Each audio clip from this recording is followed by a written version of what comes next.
Good evening, ladies and gentlemen, both everyone gathered in this room and all of those gathered in the overflow video room down the hall. What a terrific problem to have. Welcome to all of you.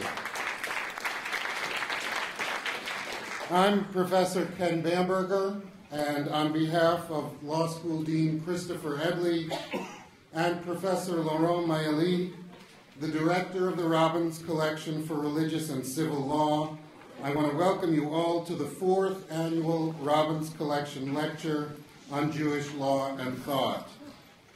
It's truly an honor for all of us to be able to welcome to campus a leading thinker who has had such influence on so many in his first visit to Northern California. Before the Chief Rabbi is introduced, I want to just say a few words about our two hosts, the Robbins Collection and the Berkeley Institute for Jewish Law and Israeli Law, Economy, and Society, of which I'm the faculty director. The Robbins Collection was established in 1952, and it has since, with a history of leaders such as the late David Daube and its current director, Professor Mailly, become a leading international center for comparative legal and historical studies, with particular strength in religious law. It attracts students and leading scholars from universities and research institutions around the world. Its library ranks among the very best in the fields of religious and civil law. It's right here at Berkeley. And this year it hosts its first triad of postgraduate fellows, one each in canon law, Islamic law, and Jewish law, the latter being Professor Leon Wiener-Dow, who's teaching the university's first course in modern Jewish thought in the Jewish law program, in the Jewish studies program.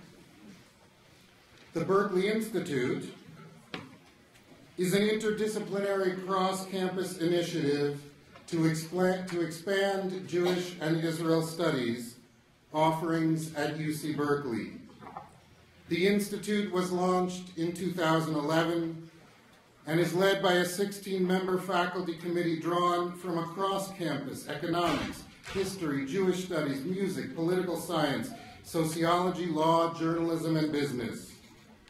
And the Institute's two initiatives, one focused on Jewish law and civilization, and the other on the multidisciplinary study of Israel, serve undergraduates, graduate students, and faculty by developing opportunities for research, programming, visiting scholars, colloquia, and classes to strengthen academic inquiry and discourse across the Cal campus.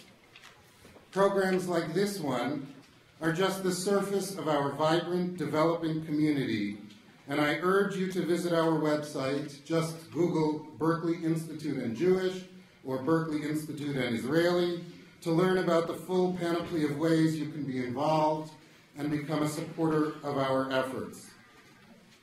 Now, to introduce the Chief Rabbi. It's my pleasure to turn the mic over to UC Berkeley's Executive Vice Chancellor and Provost, George Breslauer.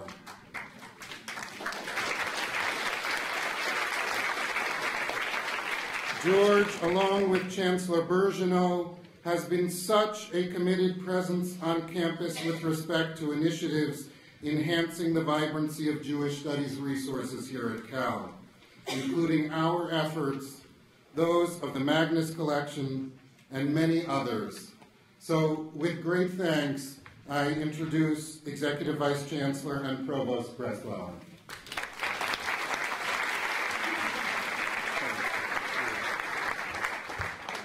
Thank you, Ken. And thanks to the Law School, to the Robbins Collection, to the Berkeley Institute for hosting this event tonight.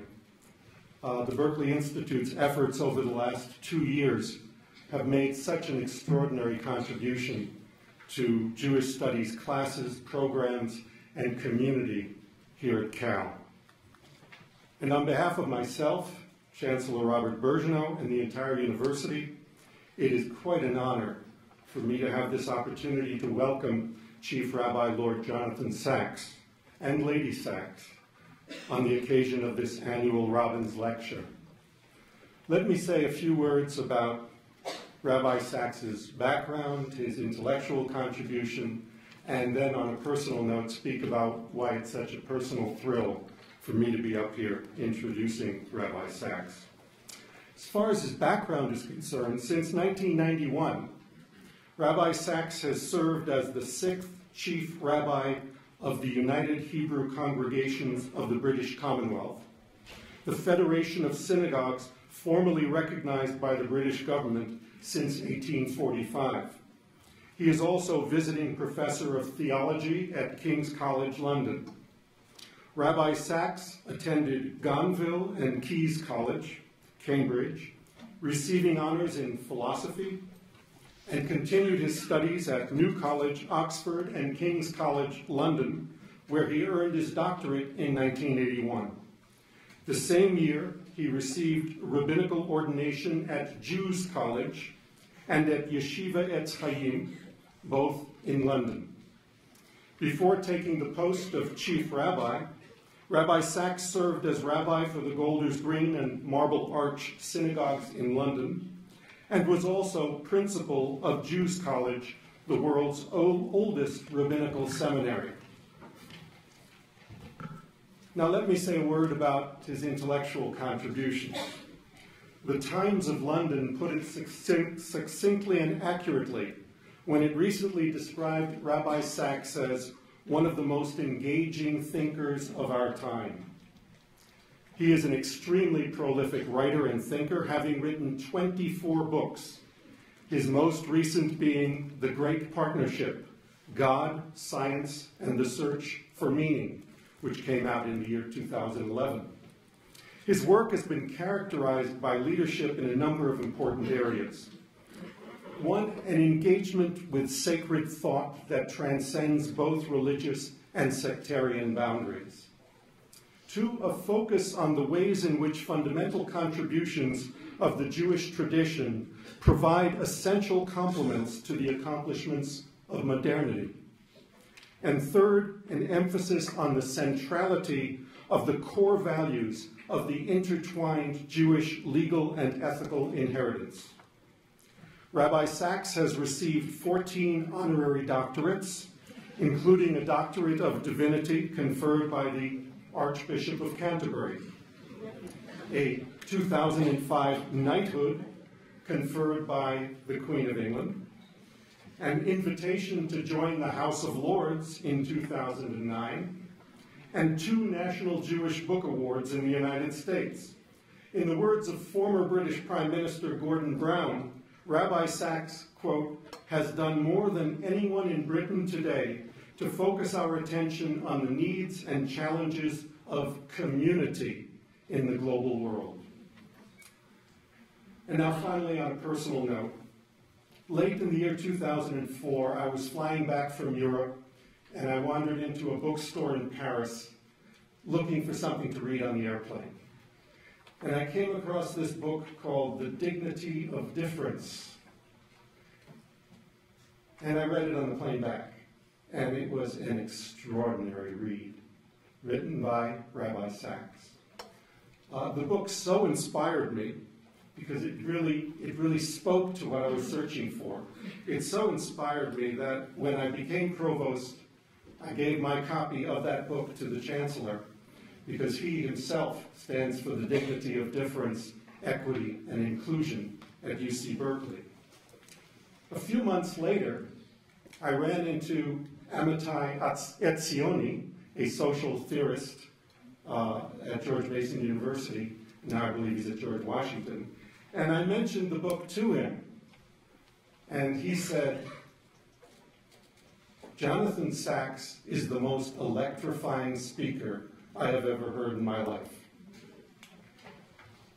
So when, a couple of years ago, Ken Bamberger and I had lunch to talk about the new Berkeley Institute, I said to him, you know, it would be phenomenal if we could get Rabbi Jonathan Sacks to come to Berkeley to speak at this institute.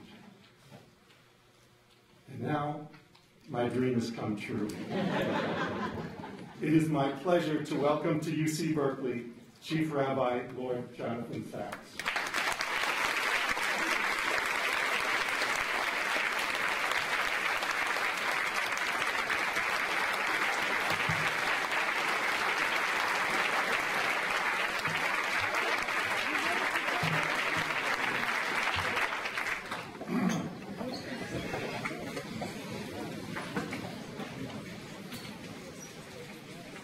Vice-Chancellor, friends, what do you say after that? I think everything's going to be an anticlimax, especially suffering from acute jet lag as I am, and I feel very, very much like the English gentleman who once dreamt he was giving a speech in the House of Lords and woke up to discover he was.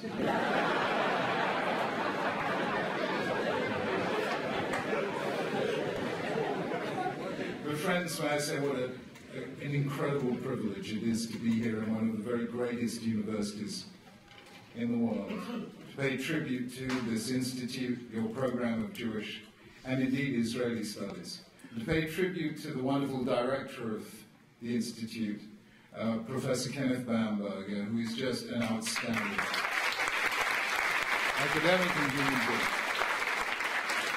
I want to thank George himself, Executive Vice-Chancellor George Breslau, and indeed Chancellor Robert Bergenau and Law School Dean Chris Edley for the incredible support they've given to the development of Jewish studies here on the campus. To pay tribute to the extraordinary team of scholars that you've assembled. And I know it's invidious to mention names, but I must personally pay tribute, say personally how inspired I have been throughout my reading life by Professor Robert Alter and his wonderful work on biblical narrative and poetry. He's been a huge inspiration to me. I also want to thank the university, to thank Berkeley for its principled support for a Jewish voice here in a time which has sometimes been a torrid time for Jewish students throughout the world. I believe that universities are citadels of a free society because they are places where every voice is given a respectful hearing, even those voices with which we disagree. And a Jewish voice is so important in the conversation of humankind. And here I want to mention a personal connection with Berkeley because my doctoral supervisor was the late Sir Bernard Williams, who taught philosophy here for many years. And he was probably the greatest moral philosopher of his time. And our relationship was absolutely wonderful. I mean, totally improbable because he was a committed atheist. And I was quite frum, quite religious in those days. You know, I've kind of declined since. But the truth is that we were completely opposite ends of the intellectual spectrum, yet I learned so much from him, and I pay tribute to that in the great partnership. And I learned from him exactly what is involved in the collaborative pursuit of truth, which is what a university must be and must never be less than that. So I salute you and bless you for all of that. But I have, just by way of introduction, one other personal connection, specifically with the Robbins collection. And that was an academic whom I met only once in my life when I was a sophomore, second-year student, but I've never forgotten that encounter. That was a previous director of the Robbins collection, the late Professor David Dauber, blessed memory. David Dauber was one of the world's great scholars in three separate fields: Jewish biblical studies, New Testament studies, and of course his main subject, Roman law, where he was Regius Professor at Oxford University. Very Germanic and proper man, but a man with the best sense of humor that I have ever met. And on that occasion, back in 1968, he told me the funniest story I have ever heard, and I take this privilege of repeating it in his memory. So forgive me if you've heard it.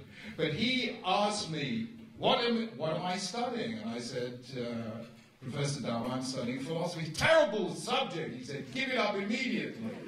Philosophers are the most useless people you'll ever meet in the world. They're always deep into metaphysical speculation. They have no idea what's going on in the world. Who is your favorite philosopher? Now, if you were studying philosophy at Cambridge in the 60s, you could only give one answer. Wittgenstein. I thought so, he said.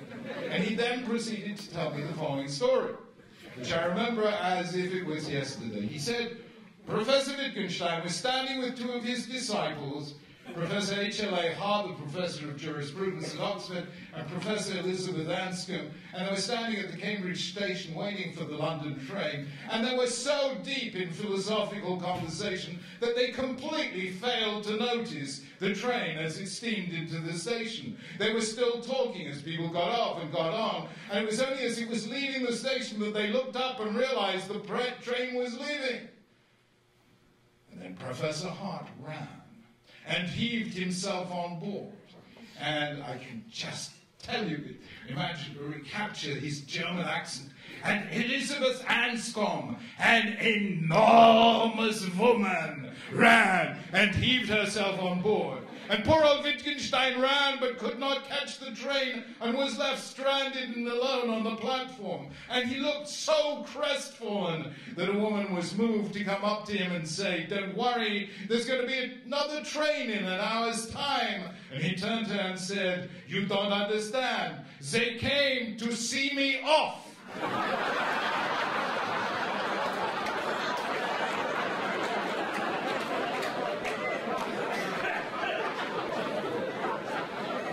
What a professor of Roman law wants to be. Friends, I've been asked to say a few words this evening about the future of Judaism, and in fact, I'm going to be slightly unconventional. I am not going to do the conventional thing and tell you what I think will happen to Judaism and the Jewish people in the 21st century. I wrote a book on that called Future Tense. Read the book. The truth is, I haven't got a clue. You haven't got a clue. I remember somebody asking Professor Bernard Lewis back in 2003, maybe the world's greatest expert on Islam, to say what was going to happen in the Middle East. And he gave a most brilliant reply. He said, I'm a historian, so I only make predictions about the past. What is more, he said, I am a retired historian, therefore even my past is passé. And so therefore I want to ask actually a fundamental and very serious question that goes to the heart of this institute and to Jewish studies here in Berkeley and in campuses generally, namely, why Judaism? What does it have to say? Not just to Jews, but to the world. And not just then, in ancient times, but now. After all, people like Richard Dawkins, Daniel Dennett, and others ask whether God and religion, in any form, have a continuing and relevant place in our culture. So what, then, could be the conceivable influence of Judaism, which is not only a religion, but is also so tiny a religion that, as Milton, the late Milton Himmelfarb once said, think about it, the sum total of population of Jews in the world is smaller than the statistical error in the Chinese census.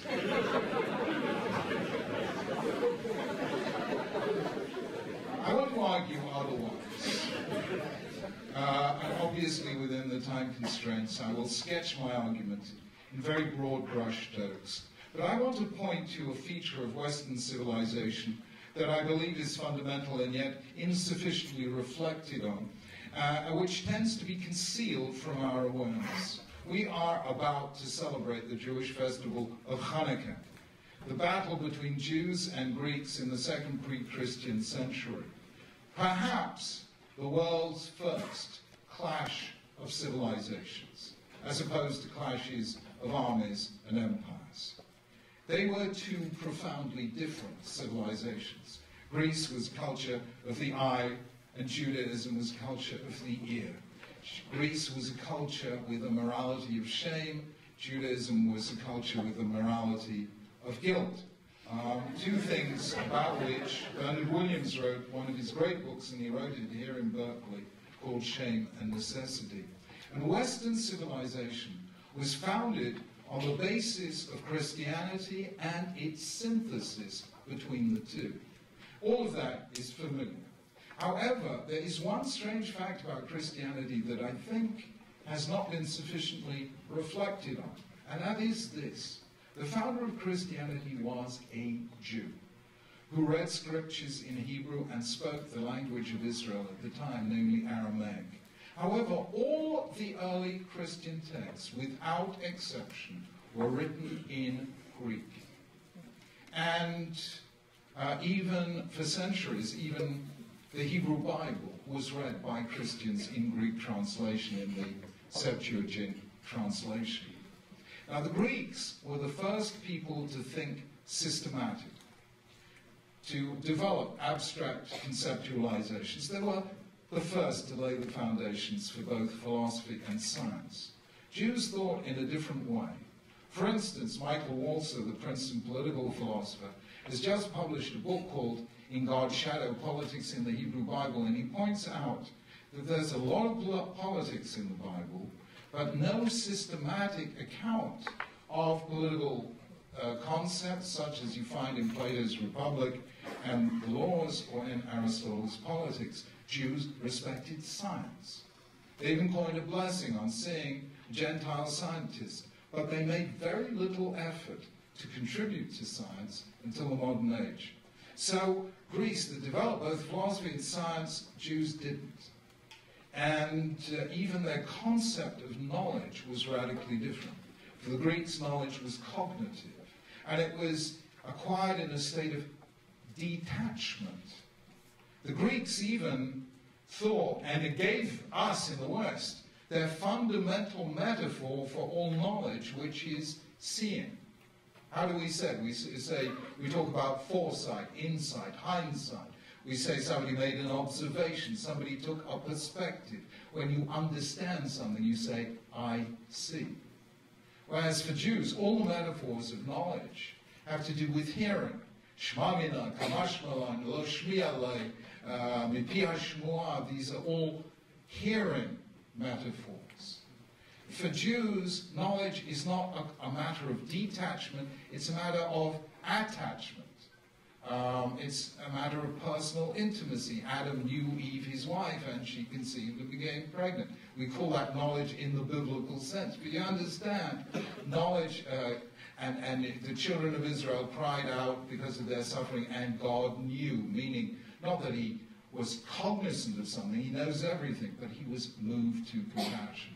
So for Jews, knowledge is completely different. It's to do with interpersonal and empathy and sympathy. For Greeks, the essential contrast in knowledge is between the subjective belief and objective reality. In Judaism, all knowledge is intersubjective. Truth in the Hebrew Bible is not scientific, it's not metaphysical, it's moral. When we talk about a God of truth, we mean the God who does what he says he is going to do. It is the moral attribute of keeping your word. And so, systematically, you have here, you have here different approaches to almost everything. There is, for instance, something very interesting, a biblical concept of morality, which I believe only two people fully understood, neither of whom, for quite different reasons, attributed it to Jews or the Hebrew Bible. The two most insightful writers on the origins of morality were Friedrich Nietzsche in his book On the Genealogy of Morals, and Hannah Arendt in her book The Human Condition. And both of them saw that the origin of morality is an act of promising. And an act of promising is a very specialized use of language. Since the Oxford philosopher J.L. Austin, we have called that use of language a performative utterance. The use of language not to describe, but to create. When you make a promise, you create something that didn't exist before, namely a moral obligation. And that concept of morality is developed most systematically in Judaism. In Judaism, morality begins in that act of mutual promising that we call a covenant. That is a very distinctive view of morality which the Greeks didn't have, which is central to the Jewish Bible. And therefore, we have two completely different cultures. And work this one out. Western civilization was built through a religion that took a biblical faith that only lives and breathes in the Hebrew language and translated it into Greek. For 2,000 years, the West has lived on an act of mistranslation. And what I wanted to point out, I actually pointed this out to Michael Krasny this morning, that not all languages are translatable into one another. For instance, I mentioned that some years back I would receive something called the Jerusalem Prize, which is a nice prize because you get it in Jerusalem on Jerusalem Day, and it's handed to you by the President of the State of Israel.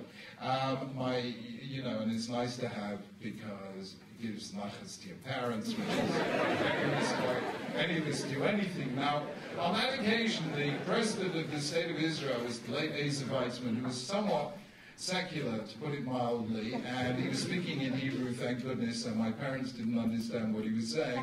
And he made the following speech. I summarize it as follows. I see Rabbi Sachs has received the prize for his contributions to religious education in the diaspora.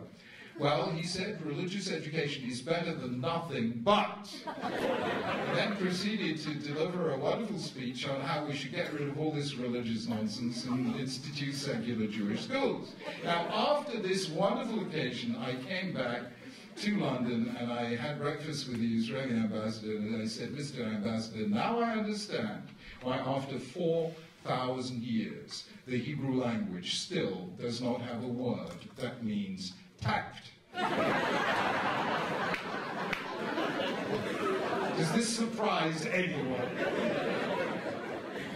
It actually doesn't. When you ask an Israeli, what's tact? Tact, but it's written, said tact. You have to use the English word. So therefore, the key concepts in any civilization are very often not translatable from one to the other, and that has led to a skewing of some of the central concepts in our culture. I want to take the absolutely classic example. When Moses encounters God in the burning bush and asks him, "Who are you? What is your name?" God replies in three famous Hebrew words, Eheyeh, Asher, Eheyeh.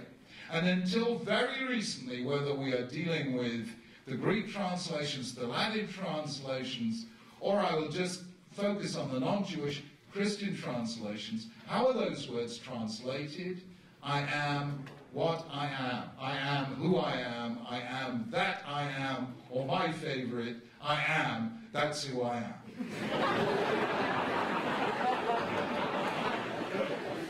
Now, any Jewish child who ever studied Hebrew knows that every single one of those is a mistranslation. Eheyeh, Asher Eheyeh means I will be what or how I will be. God's name is the future tense. Now, this is a misunderstanding of the most fundamental kind. What the Greek and Latin and English translations all implied, I am that I am, is that God is the ground of being, the first cause, the unmoved mover, the necessity at the heart of contingency, the being, that is the object of all the famous proofs of Anselm and Aquinas, the cosmological proof, the teleological proof, the ontological proof. All of those flow from that one foundational mistranslation, all of which are light years away from the Hebrew Eheyeh, Asher Eheyeh, which roughly means, don't try and conceptualize me, don't try and categorize me, don't try and predict me, because I, God, am a free agent. I am what I choose to be.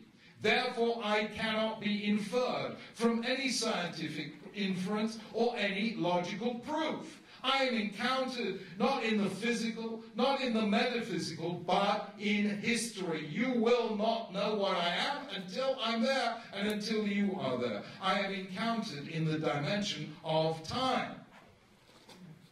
And that tells us that for the Hebrew Bible, for Jews, God is not in nature, but the creator of nature. He's not in the universe, but beyond the universe. Therefore, he is radically free. He is beyond all those laws of necessity that govern nature. And hence, the great generative drama of the Hebrew Bible, which is that God, who is radically free, confers that radical freedom on us by creating us in his image. And the story of the Hebrew Bible, the story of civilization, as far as Jews are concerned, is how human beings use or misuse that freedom, which can be summed up in two sentences. God creates order, we create chaos. That is the Hebrew Bible in miniature. First Adam and Eve, then Cain and Abel, then the generation of the flood, then the builders of Babel. You know, there's the tell of the young man who's trying to learn Yiddish and can't think of the Yiddish word for disappointed. So he goes to his old Bubba, his old grandmother, and says, Bubba, you want to say in Yiddish, what would you say for I'm disappointed? And she says, well, in Yiddish, you say, ich bin disappointed. So if you had asked God at the end of Genesis, you know, how do you feel about this man you created? He would say, bin ich disappointed. And there is, of course, only one way of reconciling human order with human freedom, and that is through law. But by this we mean moral law as opposed to scientific law. The word law means something different in those two phrases, in science and in jurisprudence. In science, you can refute a law. In morality, you can break a law, but those are two completely different things. Scientific law is descriptive, moral law is prescriptive, and you cannot infer one from the other. So the idea that you can prove God from metaphysics or from science completely has no place in Judaism and only has a place in Western civilization because of the mistranslation of those three words, I want to stay with this point because it's absolutely fundamental.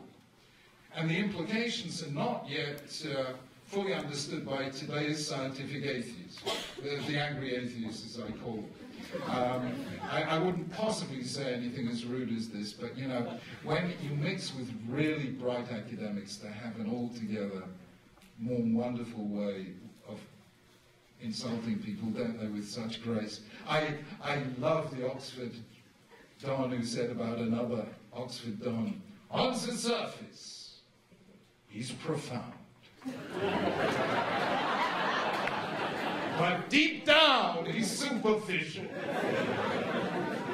And that, I'm afraid, is what I have to say about the new atheists, Richard Dawkins et al. I love them dearly, but they're deep down superficial. And I want to now explain something absolutely fundamental that they really don't understand.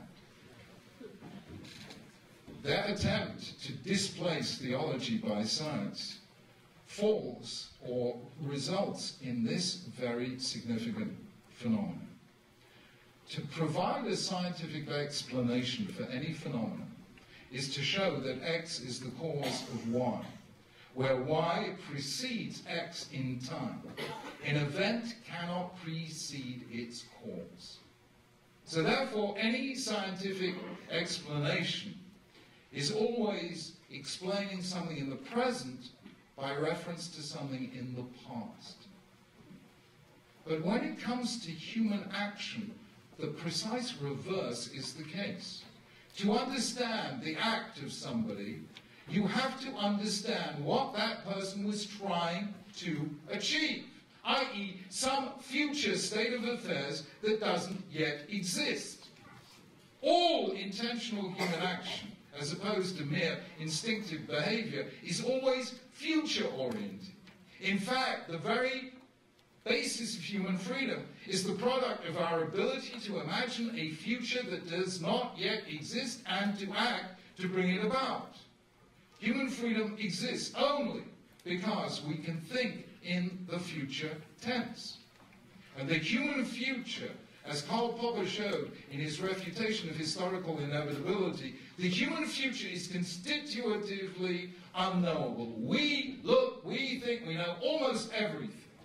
We look out to the universe and we see cosmos 13.7 billion light years across, and with 100 billion galaxies, each of 100 billion stars. We look inside of the human body, and we know that every human body, there are 100 trillion cells. Within each cell there's a double copy of the human genome, which contains 3.1 billion letters of genetic code, which, if transcribed, would produce a library of 5,000 volumes of 80,000 words each. And we think we know everything. The truth is, however much we know, there is still one undiscovered country left, and it is called the future. We may know everything else, but we cannot know what tomorrow will bring.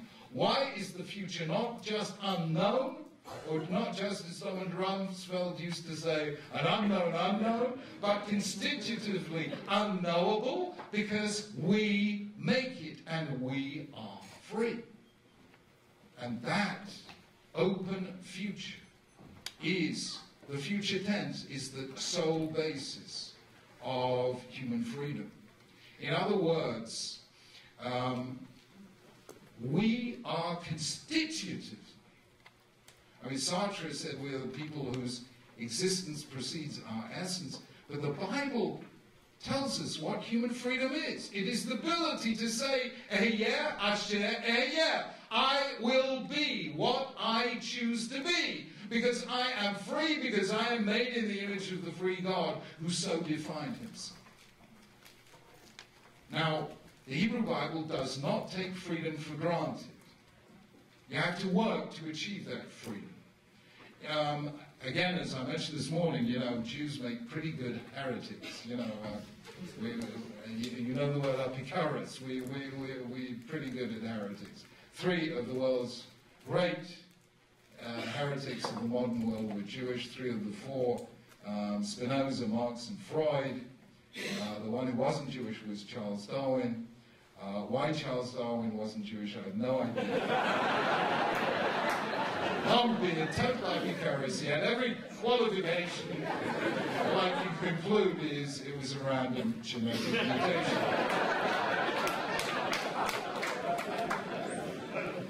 However, the 3 Jewish apikaris all had in common that they were determinists. They denied human freedom. Spinoza said, we are all determined by the conatus, the will to survive. Marx said, all human history is driven by the competition of classes and the ownership of property. Freud said, all human behavior is driven by early experiences, especially with our father. And I once teasingly said, I don't mean this literally, but I once teasingly said that is why God's first words to Abraham that set Jewish history in motion were, leave your land, your birthplace, and your father's house. Marx said, human history is determined by the ownership of land, leave your land. Spinoza said it's determined by genetically encoded instincts of birth, leave the place of your birth. Freud said it's determined by your father, relationship with your father, leave your father's house. In other words, get yourself free, in the immortal words of Paul Simon. Anyway, so we have to work at freedom, but we are capable of that freedom by working at it. And that is therefore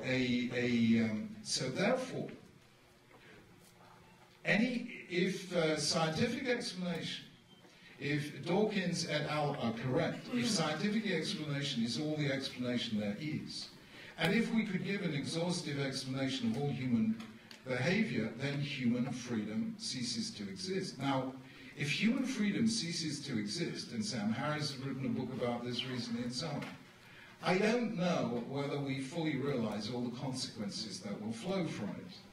We will then lose the concept of human dignity. We will then lose the concept of the sanctity of human life. We will then lose the very concept of the free society itself. I once asked, as part of a television program I made, Richard Dawkins' Oxford colleague and the Oxford neuroscientist Colin Blakemore, who is a hard determinist, I said, Colin, if you really believe what you say, then why should we have laws and courts and trials and a concept of justice? If there is no human freedom, why not just perform neurosurgery on criminals? Or why not simply keep them permanently sedated on psychotropic drugs? And he replied to me, I can see why some people in totalitarian societies might do that, but he entirely failed to understand that logically that would apply to all societies, including the most liberal democracy. If there is no human freedom, there is no human freedom to defend. And then the free society will eventually cease to be. Let me go one stage further. Are you very sports-minded here in Berkeley? Yeah? Would I be right in saying the football stadium here is the largest and most expensive building on the university? This is wonderful. I mean, it's absolutely wonderful. In Britain, we have something called football. It's a slightly different form of football. You call it soccer, right? And famously, one English football manager, Bill Shankly, said, you know, football isn't a matter of life and death. It's much more important than that. and I have to tell you, sorry, this is an aside, you know, sometimes religious leaders have a weakness in this direction as well. I don't know if this story is going to translate into America, but somebody, when I was just chosen but not yet appointed Chief Rabbi, and George Carey had just been chosen and not yet appointed as Archbishop of Canterbury, somebody discovered that we shared the same passion for a certain football team called Arsenal. I don't know if that name was extended. Yeah, exactly. And said, would you like your first ecumenical gathering to be in my box in Highbury Stadium, you know, at a match? A midweek match for obvious religious reasons. And so we both agreed, and we both came, and they brought us down to meet the players, and they brought us out onto the sacred ground itself, under the floodlights, and an announcement went out through the public address system. We have with us the new Archbishop of Canterbury and the Chief Rabbi. This is a totally true story in every detail. And you could hear the buzz go around the ground that whichever way you played the theological wager, that night Arsenal had friends in high places. They could not possibly lose. That night, November 1990, they went down to their worst home defeat in 63 years. They lost 6-2 at home to Manchester United. The next day, an English newspaper carried a story saying if the Archbishop of Canterbury and the Chief Rabbi between them could not bring about a win for Arsenal, this not finally proved that God does not exist. The day after, it published my reply, which went as follows: no, it proves that God exists. It's just that he supports Manchester United.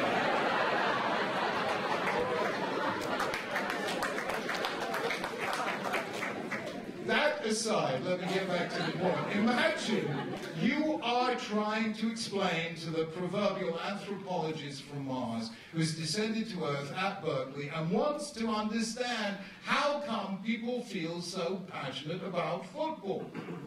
I want you to do this thought experiment to explain to this Martian why people are so passionate about football. You explain to him all the rules of the game. Will that explain it? Of course not. He'll understand the game, the rules and the game, but he won't understand why they get so passionate. And for that, you have to teach him a little bit of sociology and anthropology, get him to read Hutziger's Homo Ludens and all the rest of it. In other words, I want you to listen carefully to this sentence: the meaning of the system lies outside the system. A point made by Wittgenstein. Now, listen carefully. If the meaning of the system lies outside the system, then the meaning of the universe lies outside the universe. And if that is so, we are able now to see the birth of Abrahamic monotheism in a completely new light. It is not that Abraham did this mathematical reduction from many gods to one. It is that for the first time human beings conceived of a God who radically transcends the universe. And thus for the first time to believe that the universe and life itself has meaning. And that is the revolution of Abrahamic monotheism. And I can give you the simplest statement I know of the meaning of the universe, shared by Jews and Christians, that God created the universe in love and forgiveness, asking us to love and forgive others. And on this proposition, although none of them was, or two of them were not religious believers, on this proposition, Freud, Einstein, and Wittgenstein all concurred. I quote them all in The Great Partnership. The meaningfulness of life stands or falls with the truth or falsity of religion. Now, most ancient religions, most polytheistic religions, and most of today's atheists saw and see human life as a matter of a fate that is at best indifferent and at worst actively hostile to humanity. And that insight, the ultimate meaninglessness of life, formed the basis of one of the greatest contributions of the ancient Greeks to Western civilization, the concept of tragedy. And that is the strand that connects Nietzsche and Freud and Bernard Williams, indeed, in that Berkeley book of his called Shame and Necessity, that life is essentially tragic. And I define Judaism and the Hebrew Bible as the principled defeat of tragedy in the name of hope. And Jewish hope is not mere wishful thinking. It is based on the fact that first, we are free, and therefore not condemned endlessly to repeat the past. Two, we can forgive and be forgiven, therefore not endlessly trapped in the guilt of the past. Three, the faith that we are not alone, that God is with us, lifting us when we fall, forgiving us when we fail. Do not confuse hope with optimism. They are completely different things. Optimism is the belief that things will get better. Hope is the belief that together we can make things better. Optimism is a passive virtue. Hope is an active one. It takes no courage, only a certain kind of naivety to be an optimist. It takes a great deal of courage to have hope. No Jew, knowing our history, can be an optimist. But no Jew who has faith can ever lose hope. Od lo avda tikvatenu. We never lose hope. What I am trying to tell you is hope is not a free-floating concept. It is born and lives and has its being in the love of God for us, his children. We can now, therefore, see what is at stake, at least for the West, in the 21st century. I began by saying that Western civilization was born in a unique synthesis between ancient Greece and ancient Israel. That synthesis, that was Christianity. Christianity created Western civilization. It was born in the unique synthesis of ancient Greece and ancient Israel. What I think no one has fully understood is that Darwinian natural selection did not refute religion. It refuted Aristotelian science. And therefore, any religion that was predicated on Aristotelian science. Aristotle believed that in teleological causes, that purposes are discernible in nature. And natural theology in Christianity is built on Aristotelian science. And Darwin says you can have order without that being an order created by purposes conceived in advance. That creates a crisis for the Greek dimension of Christian theology. It presents no crisis whatsoever for the Jewish dimension of Christian theology that was formed on the basis of the Jewish ethic of love and forgiveness, not on nature, law, Anselm, Aquinas, or proofs, scientific or metaphysical whatsoever. Rather, Judaism, that faith in divine love and forgiveness, is based on that consciousness of self and other, from which flow empathy, sympathy, the revelation of self to self through language, and from that those to the moral bond, the mutual covenant, through which two or more persons, each respecting the freedom and dignity of the other, pledge themselves in love and loyalty to one another to achieve together what neither of them can achieve alone, the ultimate being the covenant God makes with us, humanity. And that covenant is the basis of freedom, human dignity, the meaningfulness of life, and hope. If we lose the Jewish voice, whether because Jews cease to be Jews, or because we lose the Jewish dimension of Christianity, then in the future we will begin to lose the distinctive Western sense of human freedom and dignity and hope. We will lose a morality of justice, moral responsibility, guilt, and repentance. We will lose the Jewish ethic of will and choice, and move to a Greek ethic, a tragic ethic of character and fate. We will lose the idea of an overarching meaning of life, and we will lose the ecology of hope to be replaced by the idea of tragedy. And it was the honesty of Bernard Williams when he was here in Berkeley. And he writes in the closing pages of Shame and Necessity, these profoundly wise, though shocking words, although I can't remember them verbatim.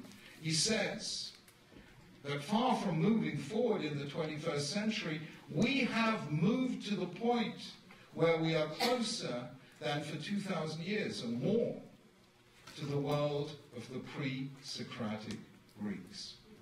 Now that is a possibility. We could move in that direction, to a tragically configured sense of life. But let us not fool ourselves that that would be no loss whatsoever. The real question is life a journey like that of Abraham and Sarah to the promised land, a land to an open future which we make in covenant with God? Or is it a journey like that of Oedipus to a noble but tragic fate already pronounced before he was born by the Delphic oracle, i.e. the inescapable iron hand of the past? I have argued that a synthesis that lasted 2,000 years between ancient Israel and Greece is breaking down.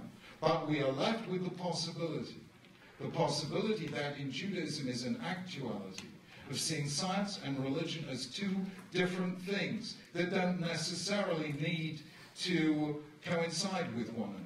Science is what we need to understand objects. Religion is what we need to understand free subjects. Science takes things apart to see how they work.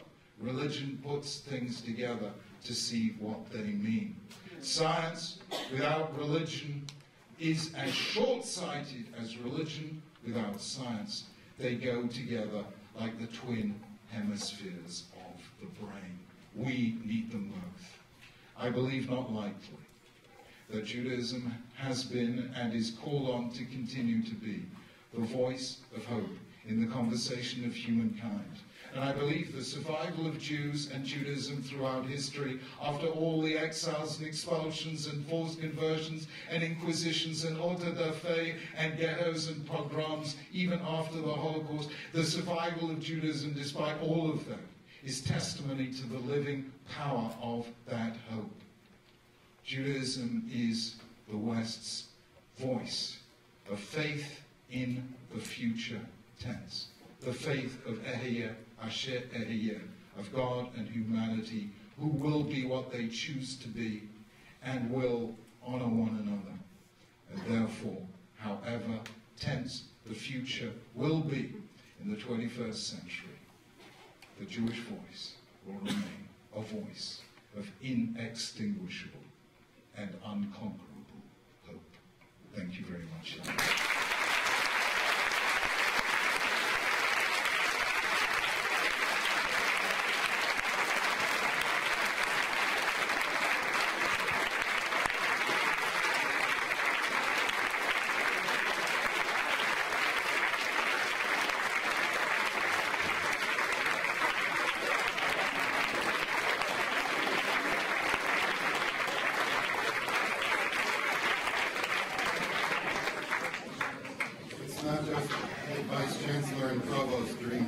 come true tonight in this room. The Chief Rabbi has kindly agreed to take a number of questions from the floor, and there are some mics being passed around. If you have a question, raise your hand, and we can call on you, or someone can bring you a microphone.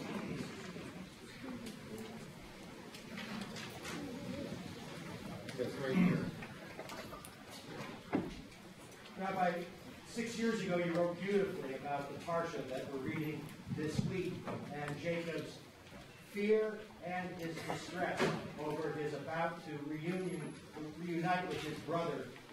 And you used Rabbi's words to talk about the Jewish sense of morality and conflict, and you idealized moral conflict when one has to be a soldier, and moral conflict when one has to do something that they know is absolutely right to do, but they know it causes harm and hurt to others. That was 6 years ago. I'm wondering if you have any reflection on that in light of recent events.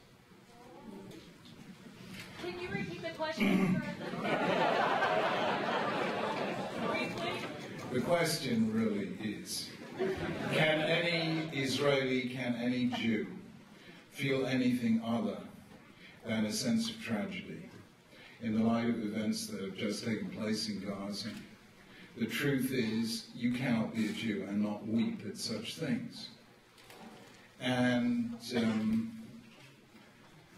at the end of the day, since I know these areas, Sderot, Ashkelon, Ashdod, let alone Tel Aviv, where I have two brothers working there and a niece living there, and I have, 4 nephews in Sahel at the moment.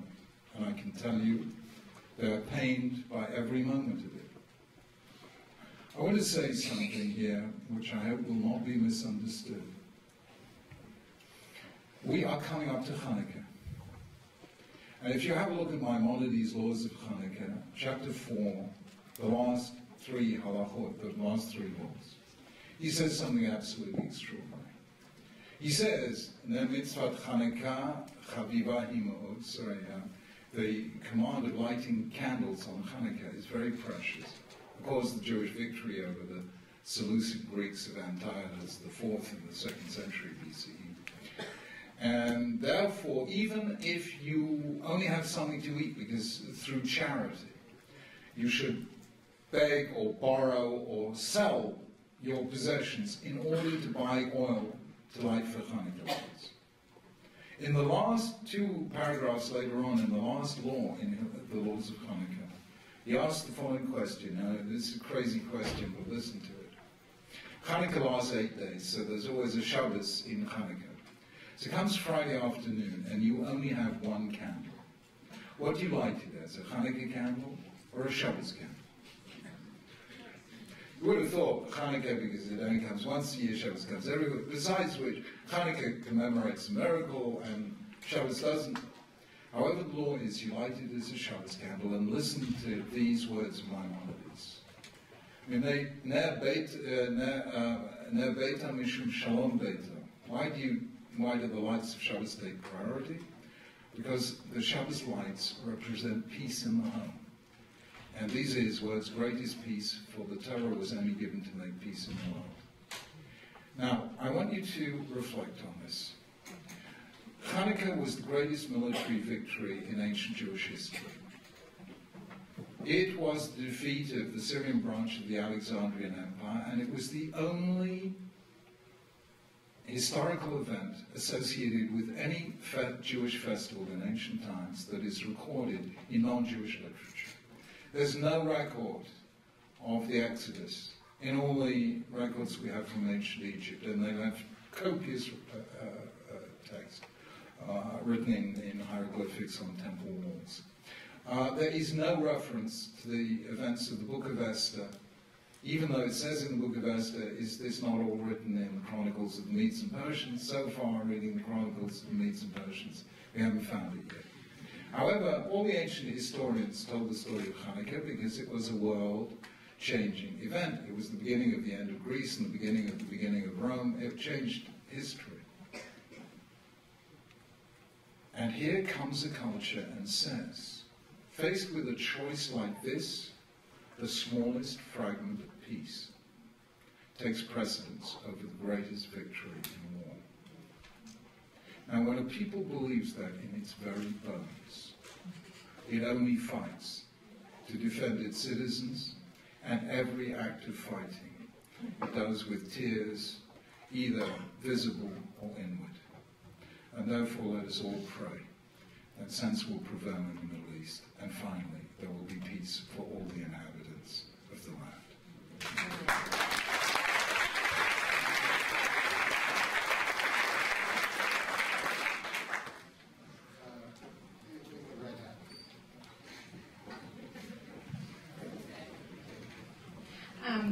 I'm wondering if you could speak to that phrase that you said, the meaning of the system is outside of the system, and its implications for Jewish law. Halacha.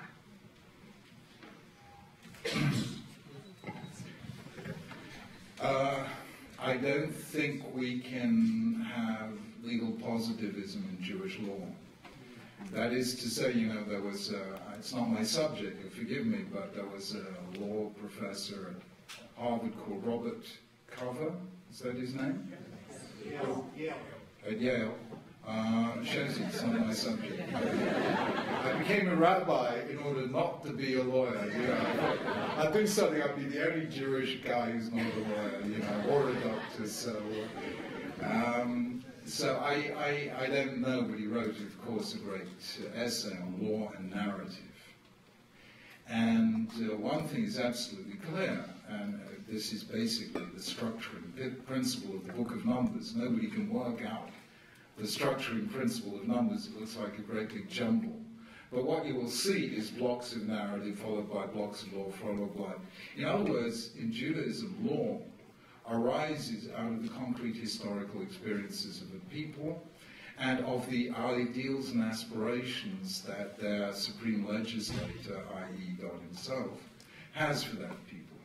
God empowers his people not to legislate. And indeed, that is the uniqueness of a king in Israel, that the king had no legislative power. And when it came to interpreting the law, again, the king has no priority over anyone else.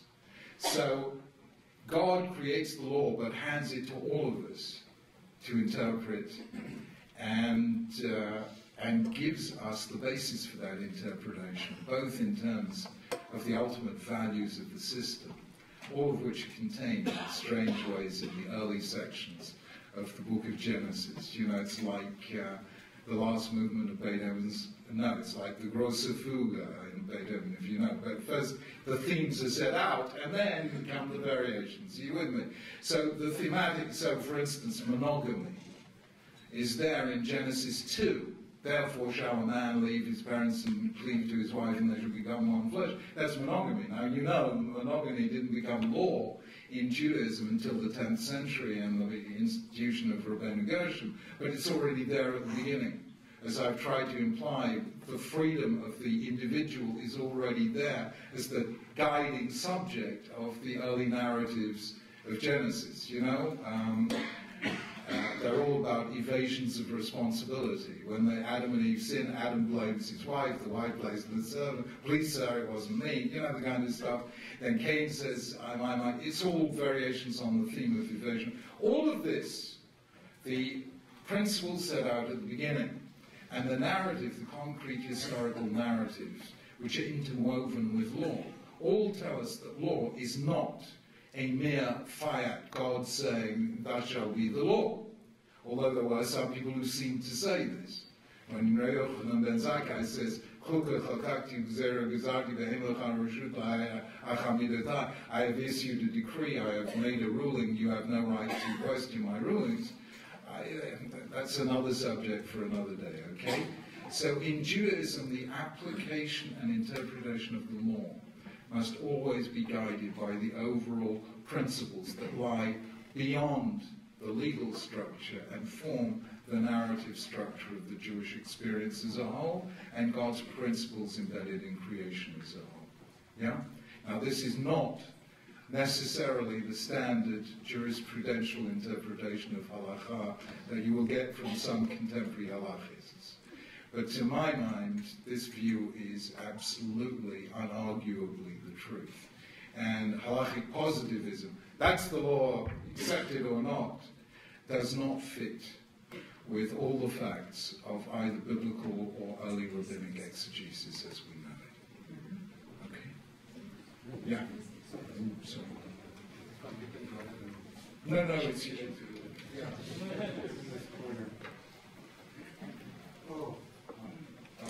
So I'm wondering how we can transcend our ethnocentricity in order to create peace and bring about human progress and evolution, while at the same time maintaining our Jewish identity and practice.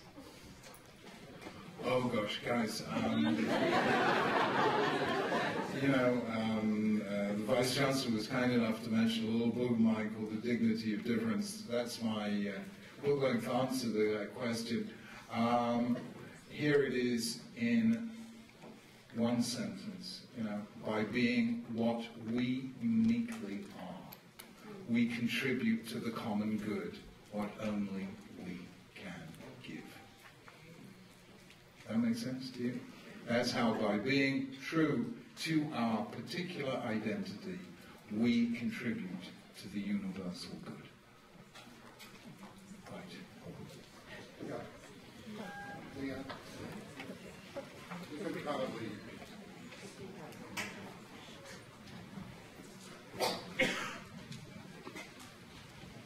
So, in your vision tonight, you discussed scientific thought, which is past-oriented, and religion, which you as future-oriented. And I want to ask about the omission, presumably intentional, of philosophy and philosophical thought. Do you view that as concomitant with scientific thought, or is there some special task that philosophical thought contributes? Well, look, I was doing philosophy at a difficult time in Britain in the late 1960s, early 1970s, which was the great age in Oxford and Cambridge of what was known as linguistic philosophy, which I call, high-class lexicography. And I failed to see this grappling with the perennial issues of philosophy. And when I was studying with Bernard Williams, oddly enough, he was saying to me that he didn't know how to write moral philosophy. The year we parted, he actually published his first book on the subject, a little book called Morality, and thereafter became one of the greatest moral philosophers of our time. But I abandoned philosophy at that time because I thought it was arid, it was superficial. Worse than that, it was philistine. It had no sense of history, of the history of ideas. And it was almost accidentally by reading a book, I'm sure you must be familiar with it, published in 1981 by Alistair MacIntyre, called After Virtue. And that book, I just read it, I was transfixed by it, and it brought me back to philosophy. It did for moral philosophy what Isaiah Berlin did for political philosophy. It gave back to philosophy its richness, its history, its engagement with the ultimate problems that people face, but face in particular times and situations. And since then, the work of people like political philosophers, Michael Walzer, Michael Sandel, beloved friend Charles Taylor at McGill, and so on. His wonderful book on sources of the self in a secular age. These, to me, have given back philosophy its drama, its richness, and there's some absolutely magnificent work being done in philosophy at the moment. So there was a time when I felt that philosophy was just losing the plot. And actually, I think in some ways, philosophy is more challenged. Nobody I know has said this. We're more challenged by the scientific atheists than religion is. Because all sorts of things that used to be matters of philosophical speculation, especially in relation to the mind, for instance, which are now just being dealt with by neuroscience. And so philosophy has to, in the philosophy of mind, probably has to recover some thickness and depth there, because some of the best writing right now is being done by scientists like Steven Pinker and some very interesting work. So, but certainly in moral and political philosophy, it has roared back from what had become a very arid period, and now I read it with great interest. And whenever I have a spare moment, I try and teach a little bit of it as well. Yeah. Yeah.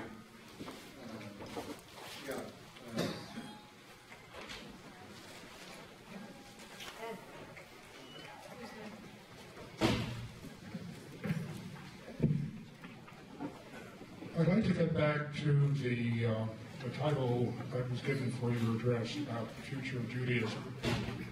It raised the question of what I'll call factionalism within Klal Yisrael. And I think that factionalism, in terms of the increased importance of denominationalism, Reform, Conservative, Orthodox, Modern Orthodox, and their English counterparts, Liberal, Orthodox, whatever. And more broadly, in terms of Israeli society, we're Dati, low Dati, and also Haredim. It seems to me that this is a problem that is likely to exacerbate, accelerate, rather than diminish. And what does this do? And what does this portend, if you will, for Jewish future?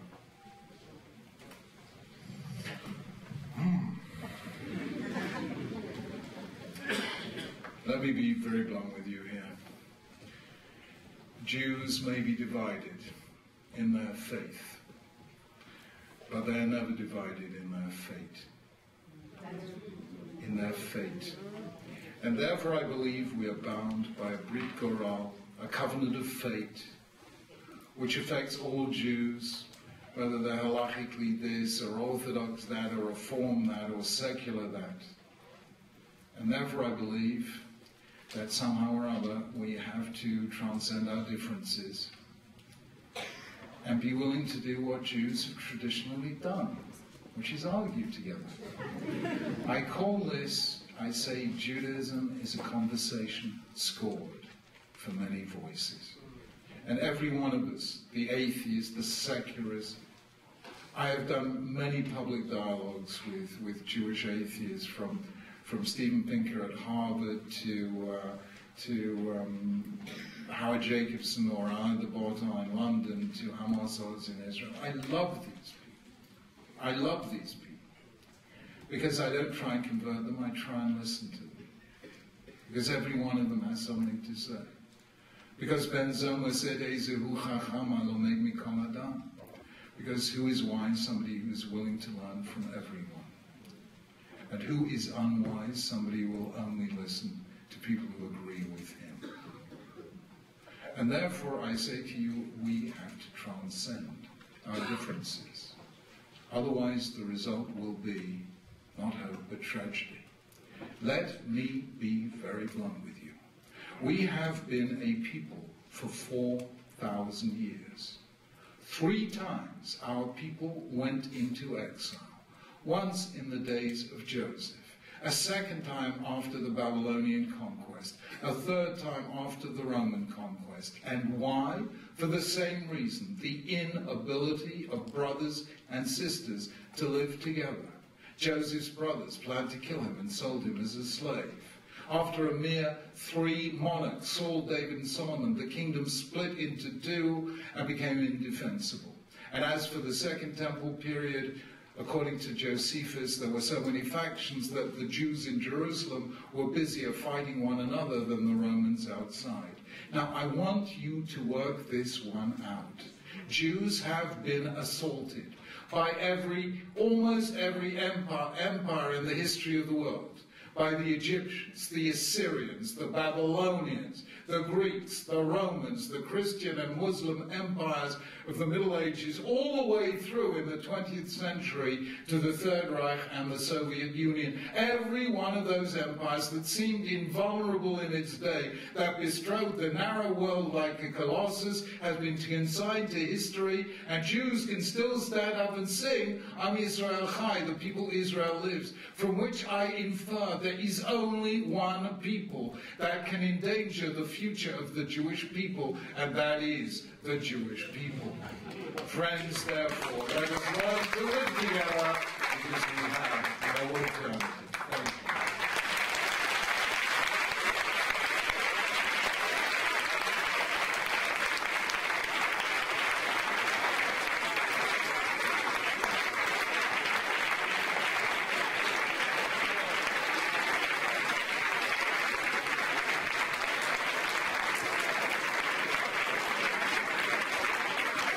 You can find the Chief Rabbi's videos on his website if you Google Chief Rabbi. To answer a number of questions, you can find his books at our local bookstore, Afikomen on Claremont. But mostly I want to say on behalf of the University of California, the Berkeley Institute, the Robbins Collection, every person here, we owe you a debt of gratitude and are so appreciative.